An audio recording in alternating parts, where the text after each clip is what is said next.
Okay, this is our fourth and final COP meeting. Thanks for all of you guys for joining us and taking the role that you did in this project.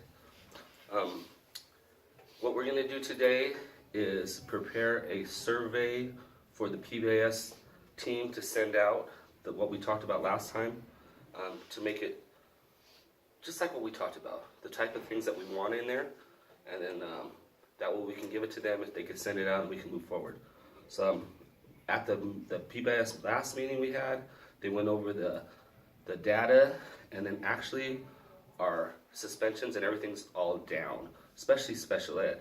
It's down it's like a third of what it was last year. So things are looking better. Hopefully it has something to do with the PBIS. So what we're going to do is we're going to look at the questions that Ms. Monique has used at the Valverde district, and we're going to pick some of these because it's basically the same stuff that we were talking about, and try to pick like 10 of these because it seemed like the survey that Ms. Alvarado was sending for the different students that we were going to try to go into tier 2.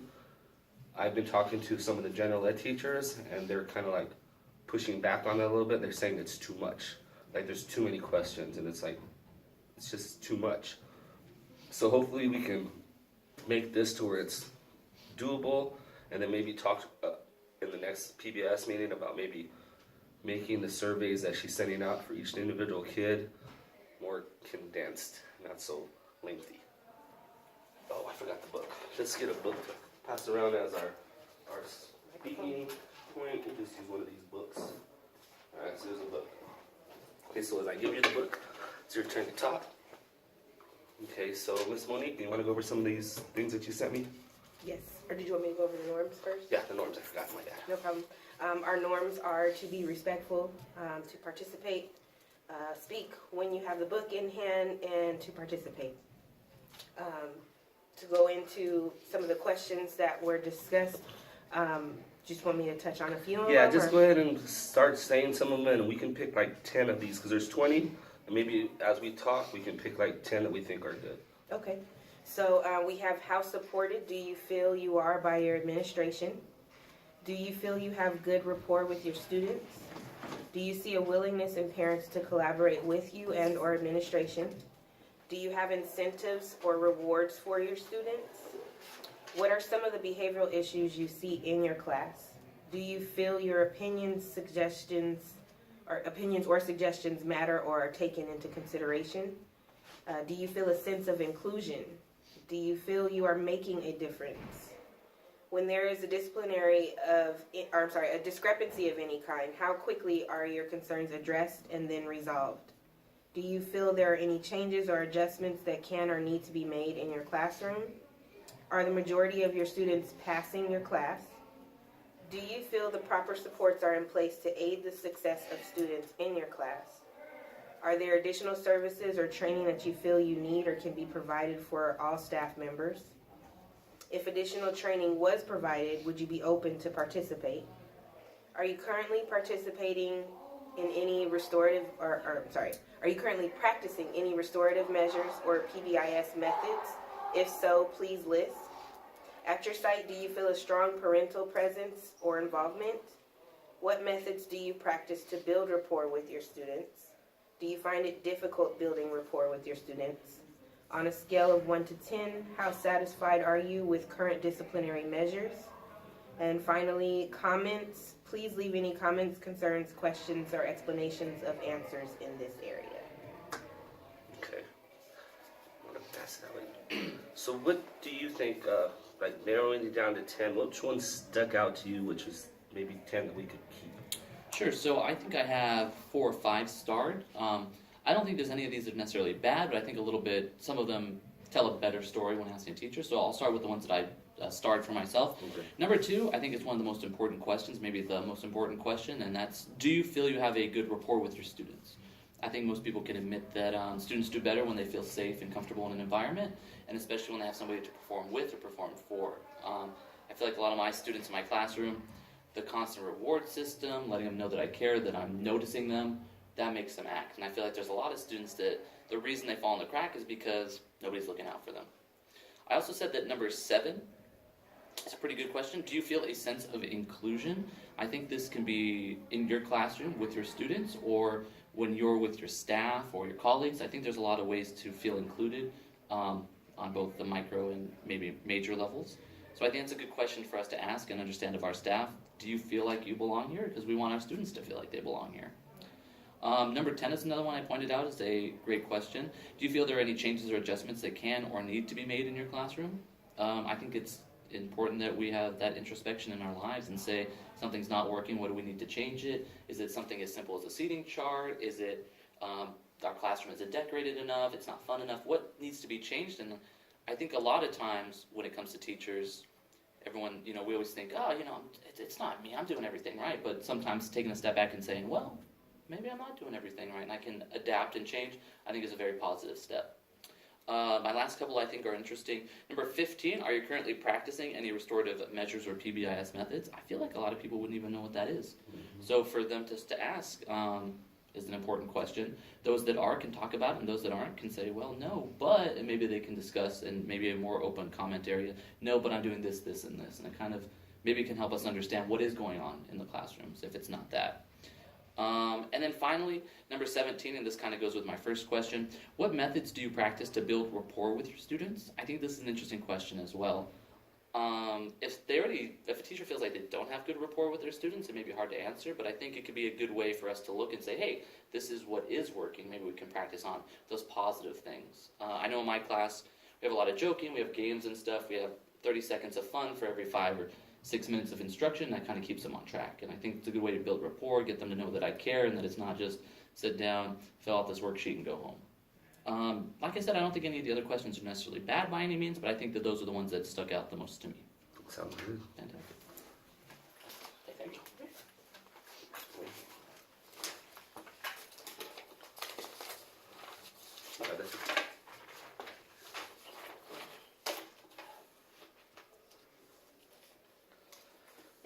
Number 3, I believe, is an important question. Do you see a willingness in parent to collaborate with you and administrators?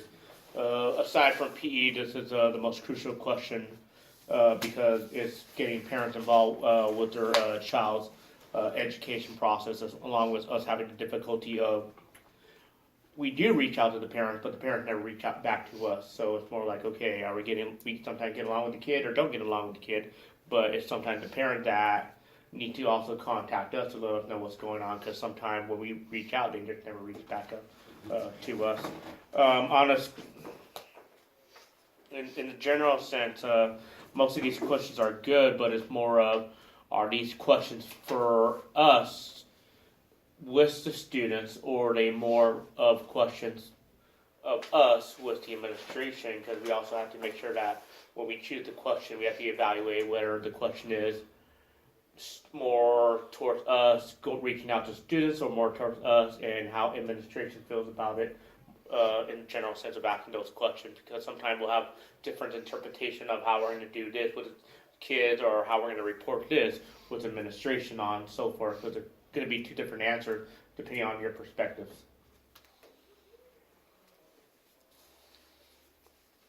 Is that it?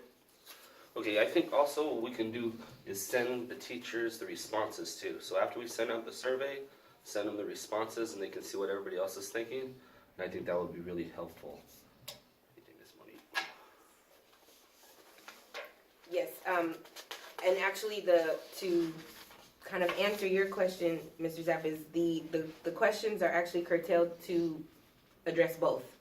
How the teacher is interacting with the students, but also how they feel their interactions are with administration. So it's a cohesive thing, and everybody's on the same page. I do think that sending out the responses is great, so then that way everybody can kind of get an idea or a sense of where everyone else is at, and possibly get some ideas from that as well. Who wants to say something? I feel like number 14 should have an asterisk next to it. 14 is, if additional training was provided, would you be open to participate? That's a little bit of a tricky question, because to me it's more like, we're providing you training, but is it going to be training for that specific teacher or training for these groups of teachers? Because sometimes when we have Innovate Ed, or we have FDC training or LCAP training or so forth, sometimes there's these training that everyone takes off on, and there's not enough resources to help out the kids because they say, oh, we're going to do training here, we're going to do training here, we're going to do training here. Okay, so basically the teacher's out all week for training. When does the teacher come back with actual lesson plan before another training happens? So it's like, I feel like that might be a double-edged sword kind of question in a sense, because it might encourage more to be out, and that takes away from the kids' education. Okay. So let me see that one again, the green one. Yeah. Okay, so for the 10, I'm thinking the ones that Mr. Adams said, 1, 2, 3, 4, 5, is really good. And if we're gonna do the other 5, maybe we should actually say put some of those administrator ones in there, because when I was talking to the teachers, a lot of people are saying they need to buy into this. Like, they may not be buying into who's saying it or what's going on because they really don't know it. So I think we do need to make it sound like the administration is supporting it, and this is actually going to be a way for you to get more support from the administration. You know what I mean? Like, kind of like this is an open door for you to have dialogue with the administrator about these problems. That's how I'm looking at it. So I'm thinking maybe if we use this question like, how supported do you feel by your administrator or by the administration? That could possibly be another good one to put in there. And then I like the one that was, do you feel that your opinions, suggestions matter and are taken into consideration? Because sometimes I hear a lot of people saying, well, we say this and we do that and whatever, but nothing happens and all that kind of stuff. But maybe it's really not getting to the right person, and maybe it's not, your voice isn't really being heard. So maybe if we put this survey out and we have people saying that we need to be heard more, maybe they will actually make the impression known that we are there to help. I know they say it, but sometimes people are waiting to see it. So I think if it creates more reaching out and more collaboration, it may be a good thing. So now we're at 6, 7, so maybe 3 more. I have 8. You have 8 now? 1, 2, 3, 4, 5, 6. Yeah, I have 8. Okay, how about this one? I like this one too. Are the majority of students passing your class? Because I remember the first principal I had, like 20 some years ago, she told me, your grades are actually a reflection on you as much as your students. And that's always stuck with me, you know? So I kind of think that, because if you have a class full of failing students, maybe you do need to change what you're doing and how you're doing it, you know? Okay, and then we need what, 1 more? Yeah, go ahead, whatever the suggestion you want. Here you go, here's what. Thank you. It may kind of sound redundant, but I like to always ask questions that reflect back on the individual. So all the questions that we're asking are asking about your resources, your supports, but I want to ask a question that makes that person or that individual think about what they're doing personally. And so I like the question, do you feel you're making a difference? Because that speaks volumes on whether or not they even care, don't care, you know, or do they really feel that they are making a What number is difference? that? So that's number 8. Okay, that sounds good. All right, let's go. Okay, so I think we have enough now probably to put together a survey. I'll put it on SurveyMonkey and then send it to her, and then she can transfer it to Google Classroom if she wants, because she was saying something about how they got it set up now where it's gonna put it on a spreadsheet or something like that. So maybe she can go ahead and do that. So, okay, so the final stuff is, it wants us to talk about how we're gonna monitor the progress. So I'm thinking when we get back the surveys, we can go through the survey, see where we're at, give it to the PBIS, and then use the data that comes in on the discipline to be a reflection on what we've done. I hope that reflects actually what we've done, but can you guys think of any other ways to monitor what we're doing? Anybody? Paper trail is the best thing. Like what we're doing right now with getting the documentation from the teachers on the students' progress and their activity in the class. The only problem that I am seeing with that, though, is that the students aren't getting all of the teachers' signatures. It may be like 1 or 2 periods here or there. So to have the most conclusive data, that would need to be more consistent, basically. But I do think the paper trail would be great. Yeah, I'd have to agree. Just having something that shows us that is actually being something that's being done. So I think signatures is a good way. I think checking in informally might be not a bad idea either. Just talking to students, talking to teachers, asking them, hey, how's it going? May not tell us as much. It's not going to tell us significant, but it'll do 2 things. It'll let us know that they're actually doing something, and it'll let them know that we're keeping an eye on them. We're making sure that stuff is getting done. So I think something informal too can be beneficial too, especially because I think maybe a lot of students would feel more comfortable just something, quote unquote, off the record. Oh, this and this, but blah blah blah. They can tell you what's going on, and then you still have something like signatures or some kind of paper trail to tell you that it is actually being moved along.